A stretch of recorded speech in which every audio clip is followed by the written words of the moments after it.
Celtics Stuff Live. Welcome to Celtics Stuff Live on the CLNS Media Network, the leading online provider of audio and video coverage for your Boston Celtics. I'm Justin Poulin. Joining me is John Duke, and we've got the mid-season review for you, or the second half season preview, depending on which way you want to look at it. Celtics are 32-10. They wrap up a Saturday night win against the Brooklyn Nets, and that puts a cap on the first half of the season, which will be marked by their trip to London to face the Philadelphia 76ers overseas, and they get a few days off, although they probably won't be very restful. Maybe restful on the body somewhat, John, but not restful in terms of travel and PR commitments, most likely when they get over there. But 32-10, can you believe it? That's a 62-63 win team, and most people thought it was optimistic to be calling 56 wins. It's been a strenuous schedule with an injury to one of their biggest free agent acquisitions in team history. We don't really need to tell our listeners that yet again, but just taking stock, and as we look ahead to potential draft lottery, Lakers falling apart, and maybe some buyout acquisitions that the team could look at. They do have the exception that they can use that was created with the Hayward injury, and also trade targets. So I think it's time we just set the table for the second half, take stock of the first half. There's a lot of meat on them bones. There is meat. There is a lot of meat. I mean, it's to go back to the first thing you were talking about, I mean, if you had asked us, and I think we did a show right before opening night, and kind of that capturing that moment after Hayward's, ankle breaks, what happens? And it put so much pressure on young players who weren't prepared, weren't ready, didn't know what, we didn't really know what we had. I think we thought there might be some potential with Jason Tatum. We hoped that Jaylen Brown would continue the leap that we saw opening night against the Cleveland Cavaliers. And I think everything that could have gone as well for the Celtics has. There's been growth in almost every single player's game. I think the stars have stepped up and set a clean mark for the team moving forward. And I think that the best part of this team, as you look, kind of off into the mist and the future, is that you can see there's growth there. You can see that there's still a room. They haven't hit their ceiling. It's crazy to say that at 32-10, with, the second best record or third best record in the league, but the best record in the Eastern Conference, clearly.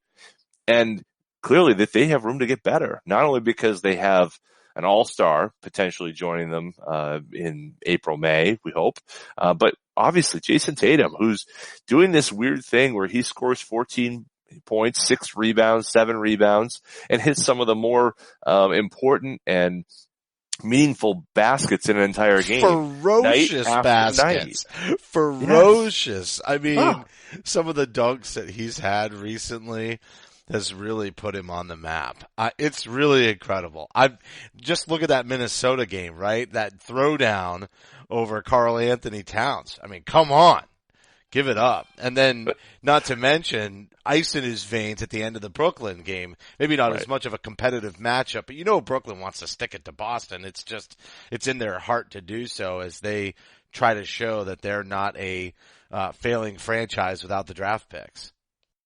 Yeah, well, about that, and you can't really blame them. Look, I mean, they just have kind of started the process with Okafor after having acquired him. D'Angelo Russell has been out, so they haven't really been able to kind of get that traction with that group. But they're a spunky bunch. They're a bunch that you don't want to play, particularly the dog days when they're scrappy. They're going to fight for every loose ball. They're going to try to get ahead on you, just like that 14 Celtics team was really trying to do before things kicked in, the draft picks kicked in, and no matter what, the Brooklyn Nets and the Boston Celtics are going to be linked as long as Jaylen Brown and Jason Tatum are getting buckets for the Celtics. When you said the Spunky Bunch, I immediately thought that there was a Marky Marcus of the Spunky Bunch. That was just so right there for it, right there for the taking. And it could be Marcus Morris of the Spunky Bunch, but feel the vibrations. Come on. It's just too easy. And I mean, with the whole Boston thing, it's just perfect. It's perfect. Yeah. Oh All right. God. So what we've got is, really just an overperforming, very young team. Kyrie Irving comes better than advertised, which is really crazy to say. You look at that Cleveland win, and Cleveland rolled, man. They rolled in the second half. I was actually quite surprised because I thought the Celtics left the door open for them to climb back in, and they really didn't want any part of it in Boston. I was very surprised. It was almost shocking. You know what I would say though to that is I would give, you're right. I think, back second hand of back to back, but let's also let's tip the old chapeau to Terry Rozier. I mean, Tito hit some we have been over the last 3 or 4 weeks, yeah. And we saw it right away. It's like, hey, wait, this kid's really coming on, and yeah, huge performance in that game. But you're right. I mean, the Celtics had kind of faltered. They were missing threes. Shimmy was missing some shots, and they just couldn't get anything going. Start of the fourth quarter, Tito Rozier comes in there and just hits a couple big shots, and that was it. I mean, that was basically the game effectively right there. They pushed out the lead back out, and then Celtics had it from there. I think the Tito Rozier Smart, their resurgence as players that we saw early on, and then it kind of faltered there in that mid stretch where the Celtics started to struggle as their winning streak kind of fell apart. Now they've kind of reemerged, and now the question is, okay, can they sustain this? This has been my beef with, basically the roster construction of the bench, and even to say it's a beef is stupid because, this is the way you have to build a team from within, is you need to enable and embolden these guys like Rozier and Smart to take on leadership roles and leading roles that you depend upon. Now they're being asked to do that, and can they continue to do this now? There's a little bit more practice time, a little bit more time for them to kind of, get back underneath themselves. It's going to be a test for them here in this second half. We're going to see over the next month. I think we're going to look ahead here to the trade targets and what the Celtics need to do over the next month to figure out what they need to fill in on their bench for the rest of the way. But I think in the next month, Terry Rozier and Marcus Smart are going to be playing for effectively what their jobs will be after early February. They've got a month to show Danny Ainge they can be counted on, they can do this, and that they should be key, crucial members of this Celtics rotation as they try to make a deep playoff run. Well, T. Rose has shown that he can do it in the postseason, and honestly, so is Marcus Smart, but it's, again, those intangible plays over and over that we talk about. Had a nice offensive night. I believe it was against Minnesota is the one I'm thinking of, where he was kind of driving to the basket and creating some opportunities for him to get a shot. He was hitting outside shots as well, but I think the most important thing was that he was doing more than utilizing more than one talent to get buckets. And I love seeing him go to the rim. What was amazing was how much space he had once he got there. And, that's the big question mark. If he really started to assert that part of his game, more regularly, would he pull it off, or would defenses adjust? And is he just the benefactor of, other attention being drawn away from him? And everybody kind of figures as long as they put a little pressure on him beyond the arc, they've kind of shut him down offensively other than the passing. So I did say 32-10 with the Celtics, but they're 33-10. And ironically, since they beat the Houston Rockets, at least that's what my NBA app says. You know how much faith I have in that. I was pretty sure it's 32-10, but it's telling me, I'll show you here on the screen here. It says 33-10. But either way, since they beat Houston, we'll take an extra one. They can give us one. I'm good with it. Maybe they're just calling their shot against Philly. Oh yeah, 33-10. I'm sorry. I was going back from the older one. Yep, that's what I have too. So 33-10. If you look at the game against Houston, since then Houston has faltered, and the Celtics are right back up there on top. But pretty much neck and neck, if you want to look at it that way. They've got 2 more losses than Golden State, but pretty much neck and neck with the Warriors. That's pretty good company halfway through the season. That's not oh no, this isn't that team, or they got out to a hot start, or blah, blah. Doesn't matter. The playoff caliber team. It doesn't matter how young they are. And I think it won't matter in the postseason. I know you're saying Terry Rozier and Marcus Smart are trying to figure out where they're going to fit into that playoff rotation. Quite honestly, though, I just think Brad's going to use the hot hand. Always has, always will. He'll claim matchups as the deciding factor, and we'll see them get minutes according to how they want to play. If they decide they've got to go small, which I think is kind of a thing of the past in a way. I mean, I understand, obviously, if you have Tice or Baines out there, you're not going small. Typically how we claim it being a small lineup, and well, at least with the constructs of this team, it's when you see Horford go slide over to the 5 effectively, and you have somebody smaller at the 4, and then that's the small lineup. But it's nothing compared to the small lineups of the past with 3 guards, 2 of them under 6'2". It's not the same kind of small. And with all the switching ability, even when they go small, they're just trying to find their best matchup, and they're going to exploit teams in the postseason. So I think Terry Rozier plays big, you know what I mean? And sometimes there are moments on that second unit where they need a spark. And we talked about this. I know it's kind of been a short week for us because we just did a pod midway through the week this past week. But if you look at what Terry Rozier has done in big moments, I would expect that to continue in the postseason. Maybe not game after game, but not exactly Kelly Olynyk way either, where you only get one in the entire postseason from him. Well, I think the issue has with. I think it's early to say that we can rely on him yet. I mean, I would love to. I hope we can say that in a month. We saw a very hot start from Terry, and then his shooting just went into the tank. Really not hitting the broadside of a barn. Now he's recovered. And let's also recall, I mean, in 2 regular seasons before this one, not much, not only consistency wise, but really struggled to the last 2 regular seasons. But that's the regular season. Sorry.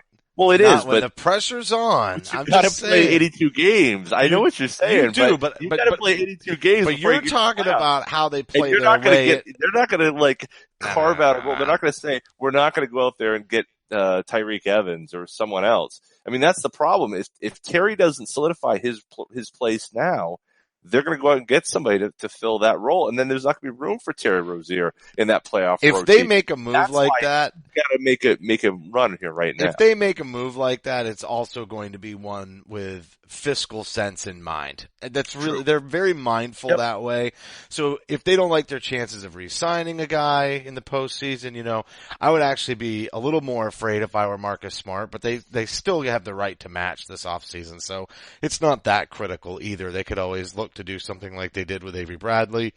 It's not the end of the world, but you said not the regular season, figuring out their postseason, their place in the postseason rotation. You didn't say on the roster. You said figuring out their role for the postseason play. So I would say Terry Rozier is going to be perfectly fine, perfectly comfortable, and will perform in the postseason. But you're correct about the regular season. This is probably the nicest stretch he's had in his career. He's a young player, so that's not uncommon, and this whole team is young. So I would say, if anything, their performances are uncommon. But his stretch of play has been nice. Would be great to see him continue that past the trade deadline, stay on the roster, and be able to find his way into the postseason rotation where he seems to thrive and has the last 2 seasons. I think he's given them really big minutes when called upon, but it's been in a limited role. If you're asking, is Terry Rozier going to expand his role? Well, maybe that's the next question. But real quick, a reminder, follow Celtic Stuff Live on Twitter at CSL_tweet live, as well as your host. You can follow me at CSL_Justin. John is at CSL_Duke, and the entire CLNS Media Network is at CLNS Media. The Facebook page, facebook.com/CLNS fans. Download the CLNS Media app for iOS and Android. Simply search CLNS Media in your app marketplace. And finally, the YouTube channel, youtube.com/CLNS Media for high definition, full length locker room interviews and the Garden Report with our buddy Nick Gelso. Yeah, he's the founder. And John, you're talking about trade carcass. You're talking about trade targets. Who's on your mind? You threw out Tyreek Evans. Who else is on your mind? Who are you thinking about for bolstering this roster? And then also, have you thought about whether or not it would make fiscal sense for Danny Ainge versus just who might be available? Well, I think it's a complicated question. It's a question of need, right? I mean, the first thing you got to find out: do you think Hayward will come back? And we've talked about it. I think he will come back. I think it's going to happen. It's going to be April. It's not going to be, February. It's going to be April. It's going to be a playoff type, trying to fold that into your team, which may be a challenge. But if you add him, you're really not looking at the wing. I think you're looking at a guard and you're looking for maybe a kind of swing forward or maybe a big. So I think Tyreke Evans is a guy who actually kind of can fit into a number of different roles. He can be a wing. He can be a guard. He's 6'5", but his shooting percentage is going way, way up. I think the question is that Tyreke Evans is a guy who sits right in the way of what Terry Rozier does, in my mind. He's not the lead guard, but he's your two guard that you can play next to Smart. And I think you don't need to make that move for a guy like him. And if you don't do that, then the next guy you're looking at is Greg Monroe going to get bought out by the Phoenix Suns? If Greg Monroe is bought out by the Phoenix Suns, that's your next best thing, because it's not going to probably require anything of you other than having him sign his name on a contract. And if so, then I think that's your best bet. I don't know that you can get Tyreke Evans for, you're going to have to give up a number one pick. Are you going to use that Celtics draft pick that, which will be a 28, 29, 30th draft pick, to get him along with the DPE? That seems like an un-Celtics-like maneuver. But if they think they've got a chance, and we just talked about why they're quite a bit higher in the pecking order than we expected going into it, maybe this is the year you'd roll the dice. There's some other guys, some lesser candidates, some JJ Bareas and some Lou Williams is out there.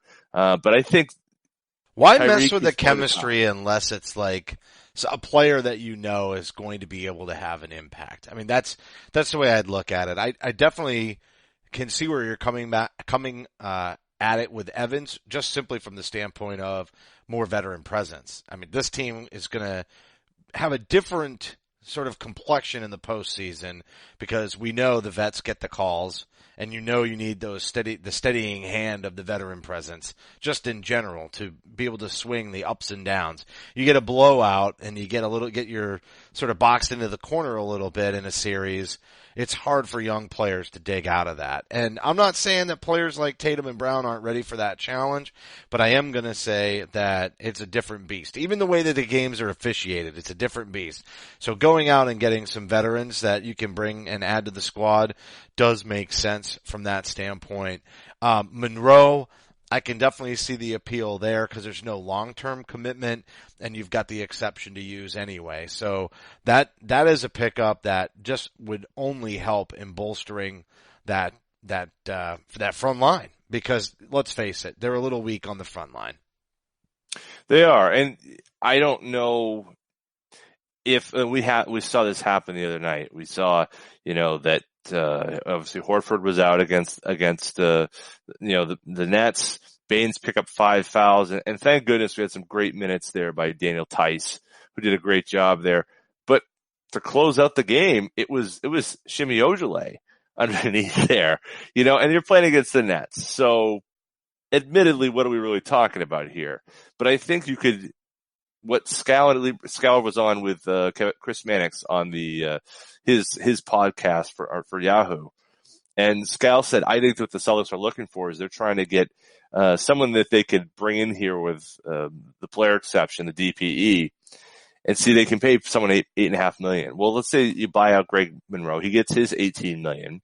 You sign him for $8 million with the DPE, and then you can extend someone with the DPE an additional 120% of the contract. So you give him $10 million. So effectively, you could give Greg Monroe, if you look at it this way, $18 million for your second year of this contract, basically next year. So you'd have him effectively for the rest of this year and next year for $18 million.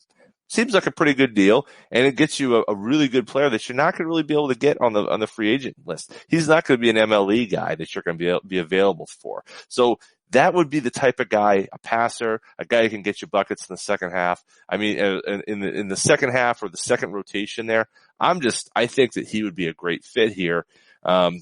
In a secondary role, particularly where so much right now is on Al Horford, and the team just doesn't play it as well without him. If he could come in here and give 50% of what Al Horford does with passing and scoring, that would be fantastic.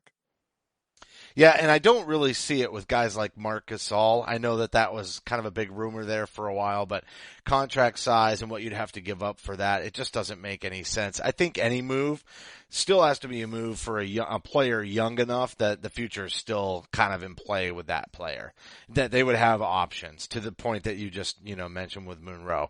You want to be able to have those options, and you don't want the team to get too aged. And so I don't think, I think that they're definitely going to be looking for younger players. How old is Tyreke Evans, by the way? Do you have any idea? Oh, geez, I think he's 28, 29. I mean, he was still south of 30. I mean, I think that's kind of what I'm getting at. A player, obviously it's not going to be well, barring a major deal, none of which we're talking about right now, the players that are going to be coming in aren't going to be a major piece for how the Celtics build over the next 4 or 5 years necessarily. But somebody just south of 30, even if there's a couple of years left on the deal, that certainly is something that I could see happening. He is, his birthday, I should say. His birthday is, I just had it here. Now the page is jumping around me. September of 89. So he's gonna be, this year he's turning 29. So he's 28 right now. 28 going on 29. Yeah, so, perfect. See, that's a veteran, but not an aged veteran. That's somebody who's gonna be able to get calls, going to be able to do things on the court, kind of has been enough through the ropes, established position in the NBA, but not so old that, you're running down that Paul Pierce, Ray Allen timeline. Yeah. No, yeah. Because we were on the clock then, right? We were on the clock. Absolutely. Yeah. And now, you've got Memphis is a team that's certainly not going anywhere fast. We're not sure when they'll be able to get their guys back and so what are they playing for? Right now, it makes sense for them to kind of shed a bit of salary, kind of go into the tank a little bit, get your guys because Celtics own their pick next year. So all the more reason this is the year they need to take advantage of how bad they've been, sell off some players and try to get back what they can, in the draft this year. So Tyreke Evans is perhaps a more expendable asset than usual. The thing is guys like him usually give up first round picks. And so are the Celtics be willing to give up a first round pick for somebody of that caliber who's an expiring contract? It seems un-Celtics-like to do that. But not if it's their own pick. I mean, one of those lower picks, they already know it's going to be at the bottom of the draft. So their own pick maybe. Yeah, but I mean, that's it's like the Kyle Kuzma. It's it's that pick that you give away. Okay, now you're not going to have a chance to get the Kyle Kuzma, to get the Draymond Green or the Shimmy Ojeleyes, the low cost, guys that you can throw on the bottom of your bench. Still got all those second round picks. They've always got a second round pick. They've already got a bunch of those guys that are being stashed in way of Maine, and we'll talk about that in a second. As we talk about, we don't really know the timeline for their travel over to London, but you were at a Red Claws game on Sunday, so at least Yabusele and Nader were still in town. I would think the travel day would be a Monday. A lot of PR stuff or kind of rest up, light PR on Tuesday, heavy PR on Wednesday, Thursday, play the game, probably head back on Friday. That's what I would estimate is their plans, but we'll see. That would give them some practice time and plenty of, media hype over there overseas. So we'll get to that in just a second, but listen up, Hoops fans. Basketball season is halfway through, and your hardwood heroes have returned to action. It's time for you to put your fantasy knowledge to the test to win huge cash prizes every night playing one-day fantasy basketball at DraftKings.com. At DraftKings, there are so many ways to play. Choose from public contests with huge cash prizes or private contests where you can compete against your friends. They've even got beginner and casual contests where you'll play against people of a similar skill level. The best part, you get to draft a new team each day, and drafting a team is is arguably the best part of fantasy. The only thing that's better is winning cash doing it. Just ask Dan from St. Louis or Jeremy from Austin. They both turned a $3 entry into $1,000. There's huge cash prizes and bragging rights await you only at DraftKings.com. Use the code CLNS at DraftKings.com. That'll be a free first deposit for you to share in $10,000 in total prizes. That's tonight. Don't wait. Use code CLNS at DraftKings.com now to choose your lineup, and you can seriously cash in. That's code CLNS only at DraftKings.com. The game inside the game. Minimum $5 deposit required. Eligibility restrictions apply. See DraftKings.com for more details. All right, John. So let's talk the London trip. Let's talk a little bit about the draft.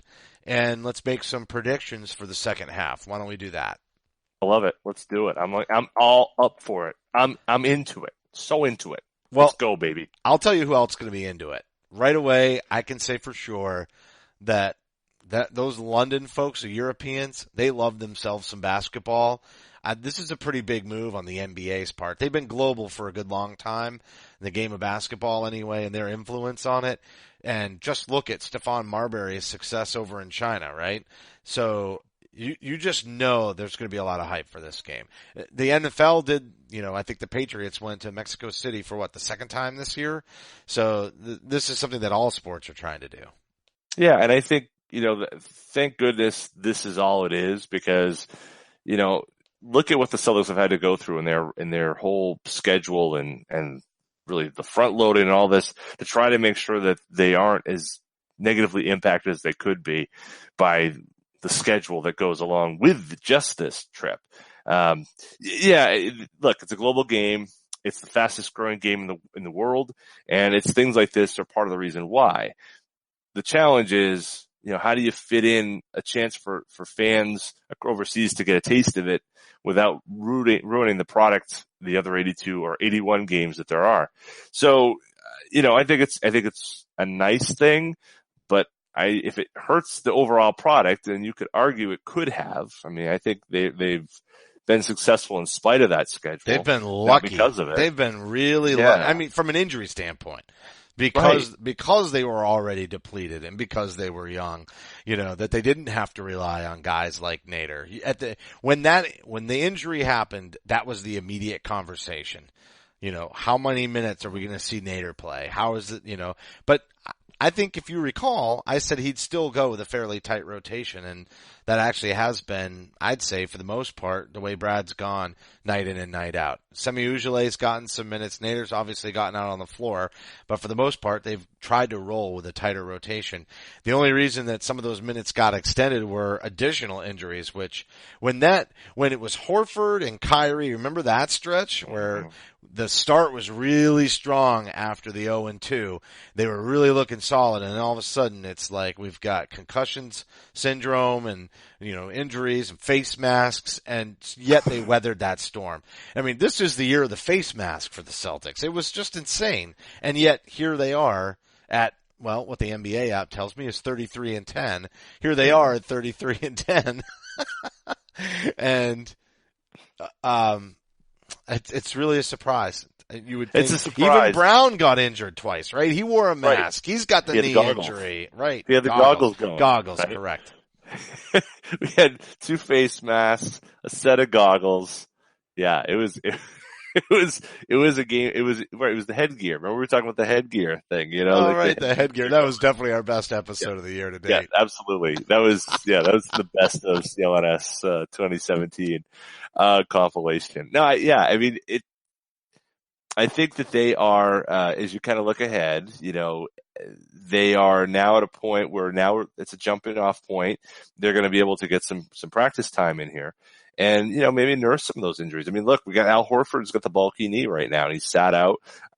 It seems like a weird thing. I don't know what it is. I think one of the quotes that, came out of that, that's not what you want to hear. But maybe he just needs rest, but that you don't like to hear. I don't know what it is. I don't know what's happening. I don't know why it hurts. You want to know specifically why it is, so there's a course of action to treat it. That makes me a little nervous, but what makes me a little less nervous is 10 days off in between. And, hopefully for Al that works. And I guess there was a announcement tonight on Instagram that he and his wife are having another baby. So that's pretty cool too. But congratulations. That doesn't hurt your knee, but usually you have to go in and see a doctor about pain somewhere else. A lot of ice. That's what I hear. Anyway. Yeah. Oh. Dad stuff live. He went there. He went there. Yeah, absolutely. Get the frozen peas out, Al. So anyway, yeah, this is, it's a weird time right now for the Celtics, but I think that they're jumping off into a good time for them to go over to Europe. I think it'll be interesting to see what happens over there because of course they're going to play Philly and there was kind of that was the first game of the winning streak. And there's some bad blood there, I think. Anytime you go up against Embiid.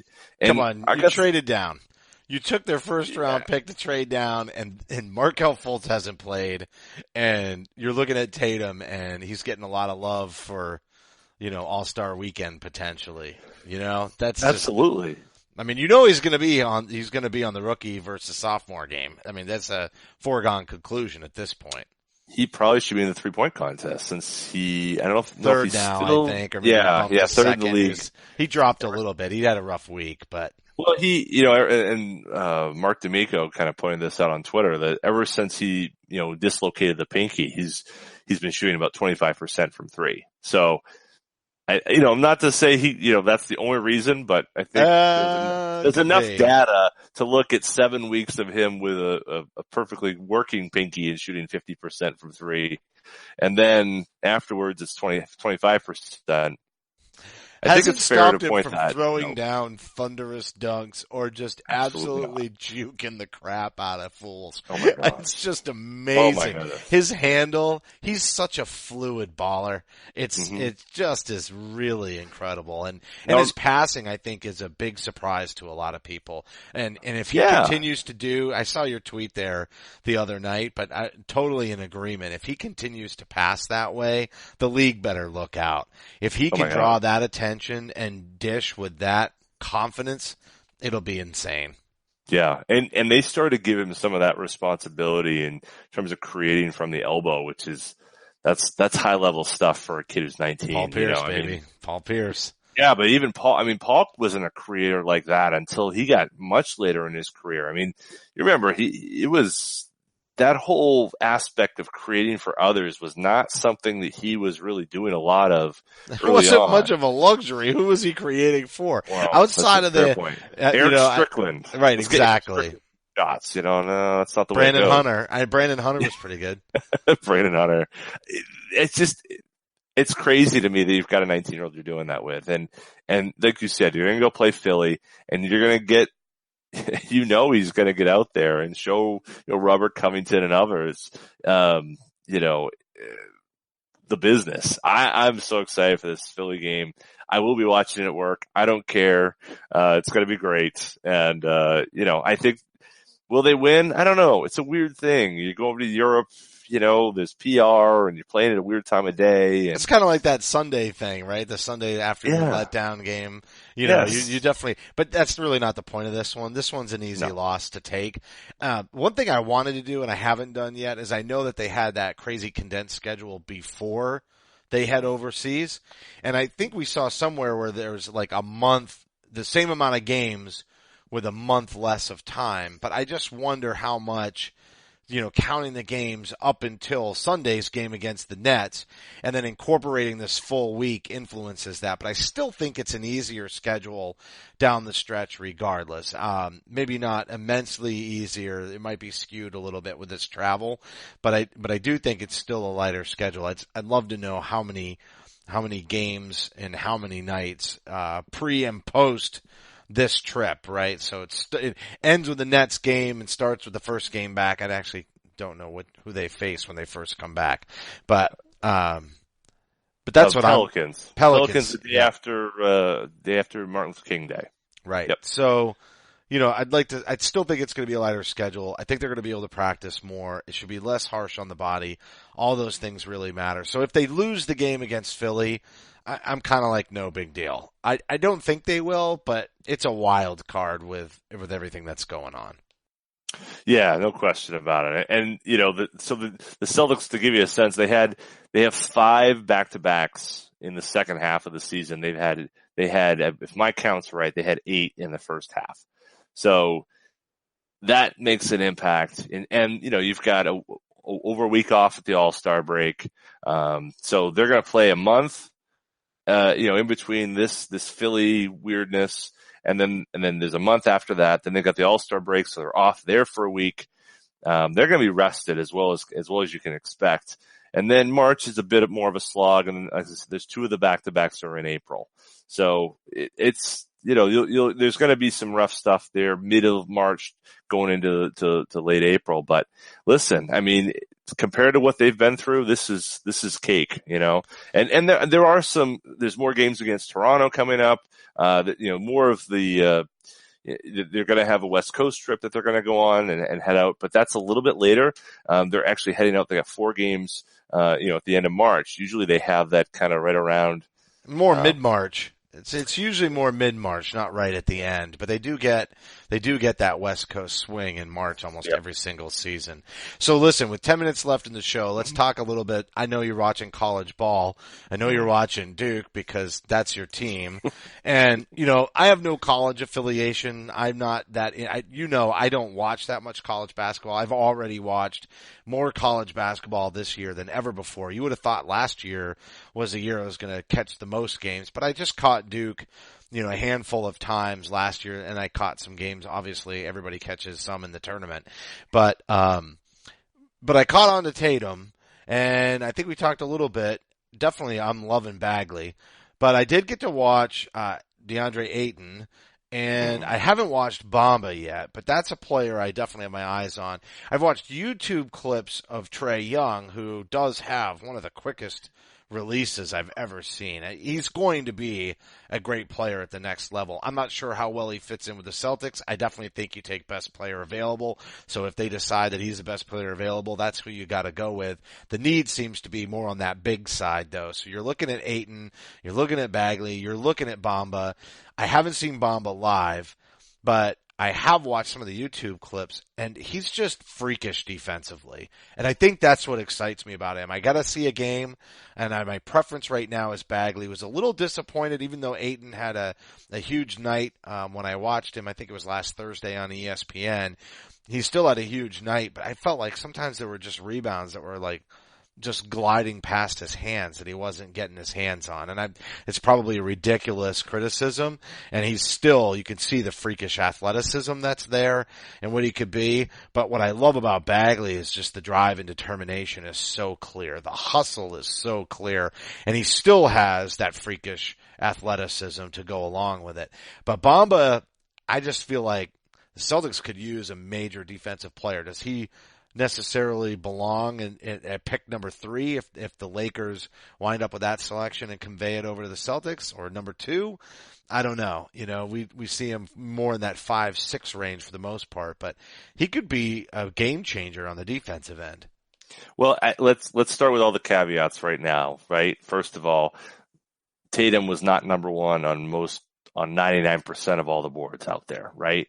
So it doesn't even matter. You know what I mean? Like, you look out there, right? Bomba is, like you said, he's 5th, he's 6th. Yeah, he was outside of the top 3. There was a consensus top 3, and then Tatum was like, he could be 4 or 5. It's him and Jackson, but Jackson's got a little edge on him, and then you're right. That's not how it worked out. There's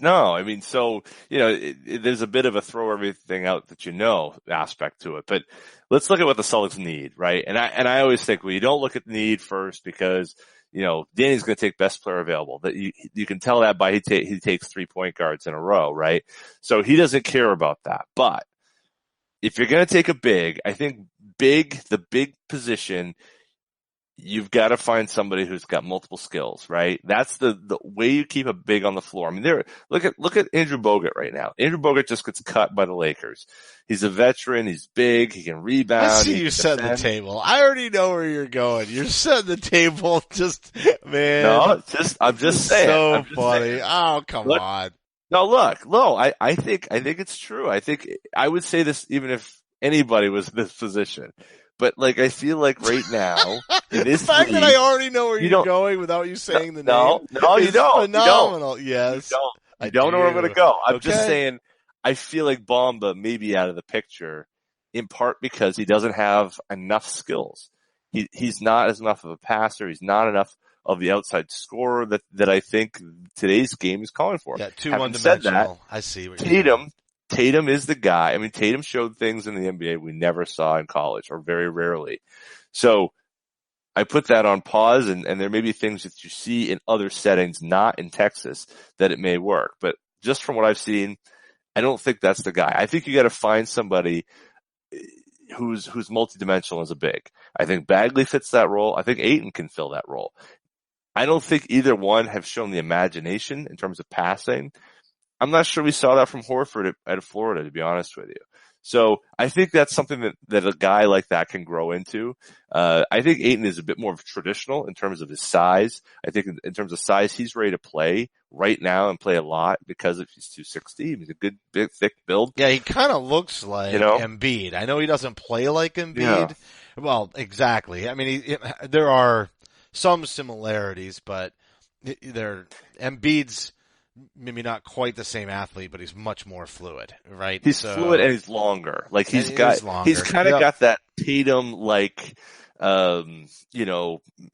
Fantastic of the Fantastic Four ability to just like stretch and, use his limbs to kind of. Ayton is much more of a block of granite in the way that I kind of thought of. And it's all in the upper body too. Like he's got these skinny little legs, but then when you look at like his chest and his biceps, you're like, how can he be such a house and then have these little skinny legs? And he kind of reminds me of Ewing that way, because he's got that build is such that, I mean, I think he's a little bit longer limbed than Ewing, but I feel like just his frame is built a little more like Patrick's was, which is perfectly fine fit for today's game, honestly. Cause Patrick eventually stretched out and, I think he could have played today too. But yeah, you're right. I think the motor thing, and that's why that's why I'm probably a bit more drawn to Bagley than I am Ayton. But I don't think that's, Bagley has not played well defensively. That's his big bugaboo right now. And I think a lot of people are saying, well, can Duke play defense well enough at all? And is it coaching? There's the same complaint on Tatum. So, that was the big question mark was, can he hit an NBA 3? And is he going to play defense? He's instant offense. And then look, he's played really quite a surprise defensively and obviously the 3-point ball as well. So I know we're going to talk about this a lot more between now and, obviously the lottery and the trade deadline. These conversations will continue to come up. I don't think the pick is in play for trade at all, and not unless you're talking Anthony Davis. So I think we're going to table our second half predictions until the Celtics come back from their trip overseas because we're just about out of time, but we'll only have one game to talk about and one trip to talk about. So there'll be plenty of time on next week's show to break down our second half predictions, and this is a good sort of midway mark in the season at 33-10. But wanted to say great show, John. Hey, it's good. It's always fun. Love doing it. A lot of good basketball to talk about in the coming months, and I think it's going to be a fun second half of this season. I think there were some challenging times, and I think there's going to be some fruits of that they're going to bear here over the next 3 months, 4 months, 5 months. So I'm excited. I can't wait. I can't wait to keep rooting against the Lakers, rooting for the Celtics. I mean, that's the way it's supposed to be for all of us. Boy, and there's just a pot of gold at the end of that rainbow. So that's right. Yeah, we'll be back next week, and we will have our predictions for the second half of the Celtics season. It's been a fun ride so far. Things will only get better. This broadcast will be available on demand on the CLNS Media mobile app, and don't forget to follow us on Twitter at CSL_Justin and at CSL_Duke. A heartfelt thank you to everybody for tuning in, and a reminder that you can help support the show by subscribing to Celtic Stuff Live on iTunes and Stitcher. We'd love it if you gave us a rating and a review because your feedback is important to the show. And for staff writer Samuel Elias, executive producer Larry H. Russell, the founder of CLNS Media Nick Gelso, and my co-host John Duke, I'm Justin Poulin. Thank you for listening to this week's edition of Celtic Stuff Live. Celtics Stuff Live.